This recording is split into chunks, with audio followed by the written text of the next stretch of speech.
Bismillahirrahmanirrahim. Assalamualaikum warahmatullahi wabarakatuh.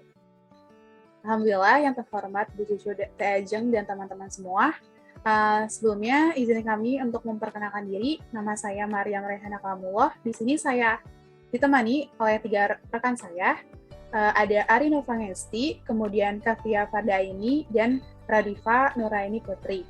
Di sini kami akan mempresentasikan hasil dari diskusi kami mengenai pembuatan peta konsep dengan materi stoikiometri. Baik, sebelum kami menjelaskan tentang peta konsepnya, di sini kami akan menayangkan terlebih dahulu video kami, video pembuatan peta konsep tentang stoikiometri. Baik, sebelum kami menjelaskan tentang peta konsep stoikiometri, di sini saya akan menjelaskan terlebih dahulu mengenai langkah-langkah kami membuat peta konsep stoikiometri ini.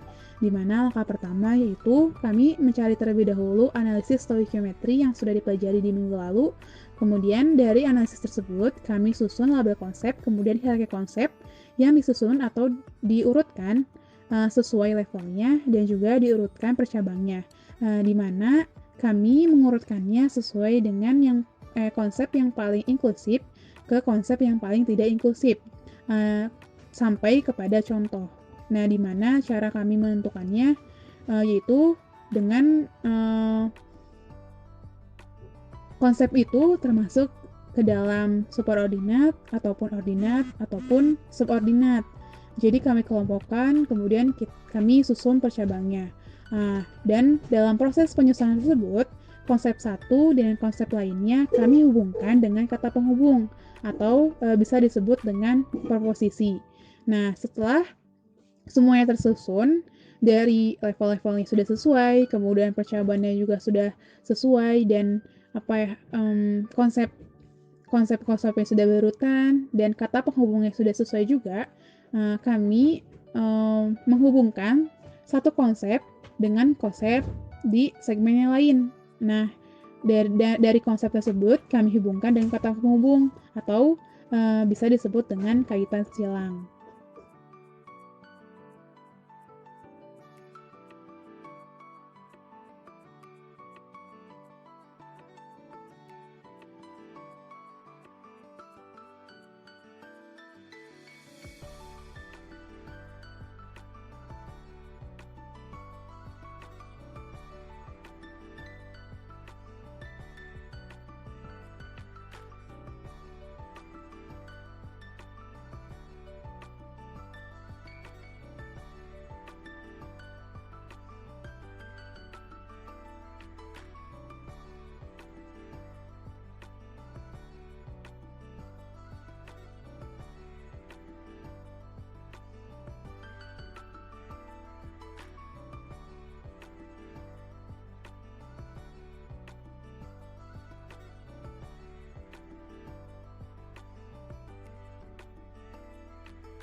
Baik, selanjutnya kami akan menjelaskan tentang peta konsep stoikiometri.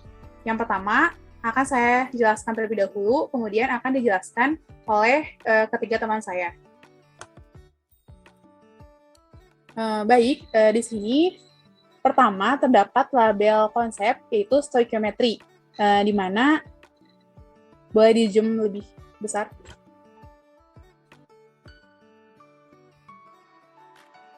Nah, di mana di sini ada superordinat atau ada konsep yaitu perhitungan kimia. Nah, perhitungan kimia ini dihubungkan dengan stoikiometri dengan kata hubung adalah, maka proposisinya yaitu stoikiometri adalah perhitungan kimia. Nah, selanjutnya di sini juga ada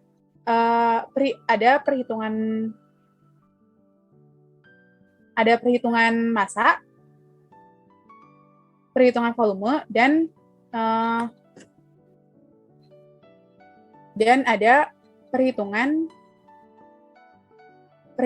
menentukan senyawa. Nah, di mana ketiga konsep ini dihubungkan dengan kata hubung meliputi. Maka proposisinya yaitu perhitungan kimia meliputi perhitungan massa, kemudian perhitungan volume, dan yang terakhir perhitungan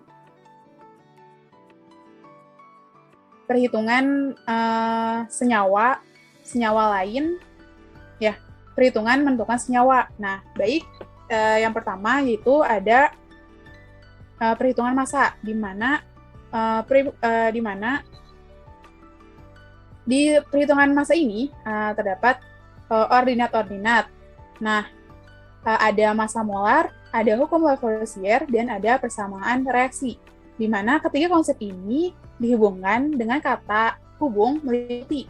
Maka proposisinya yaitu perhitungan massa meliputi massa molar, hukum Lavoisier, dan persamaan reaksi. Nah, kemudian massa molar ini juga terdapat subordinat, di mana ada massa atom relatif dan juga ada massa molekul relatif. Nah, kedua konsep ini dihubungkan dengan kata hubung bergantung pada, maka proposisinya yaitu massa molar bergantung pada massa atom relatif dan massa molekul relatif. Kemudian, massa atom relatif dan massa molekul relatif ini juga dihubungkan lagi atau dikaitkan dengan konsep di segmen lainnya, yaitu konsep mol, di mana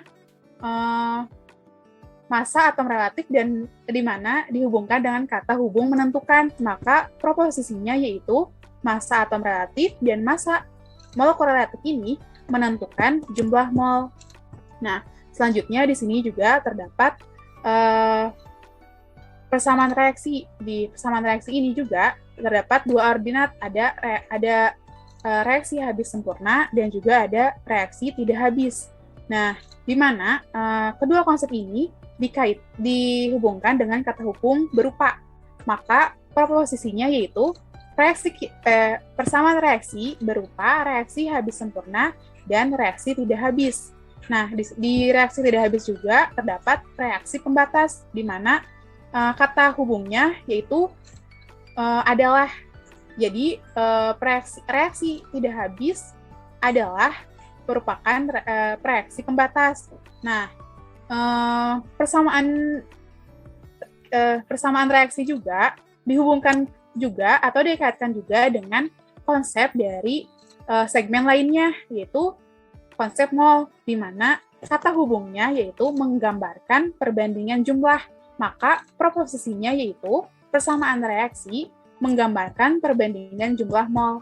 Nah, di sini juga terdapat reaksi habis sempurna dan reaksi tidak habis ini dihubungkan atau dikaitkan juga dengan konsep dari segmen lain atau dari konsep mol, di mana dihubungkan dengan kata penghubung menentukan, maka proposisinya yaitu reaksi habis sempurna dan reaksi tidak habis menentukan mol. Nah, baik, selanjutnya akan dijelaskan oleh Radifa, kepadanya saya persilakan.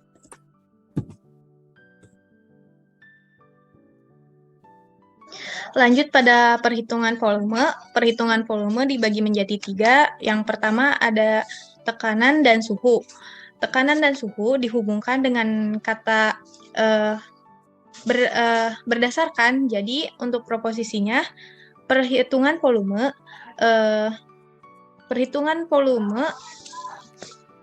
berdasarkan proposisinya. Jadi volume berdasarkan tekanan dan suhu. Kemudian yang kedua ada volume molar dengan kata hubung menghasilkan. Jadi proposisinya perhitungan menghasilkan volume molar dihubungkan kembali dengan kata hubung adalah volume tiap. Jadi volume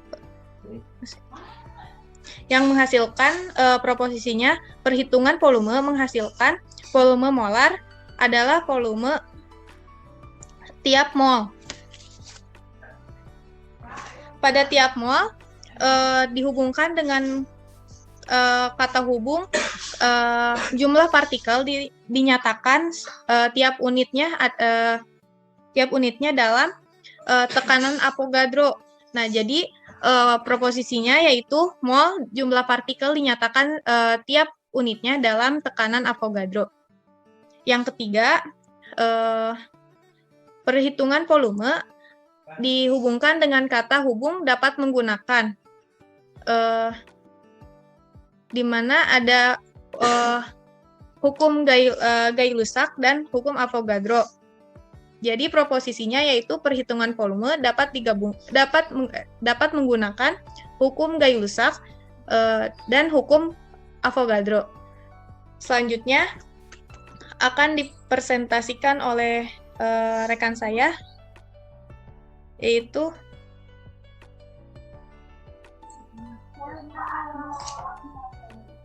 Hafiah Fardaini. Terima kasih Radifa. Selanjutnya yaitu perhitungan menentukan senyawa. Nah, perhitungan menentukan senyawa ini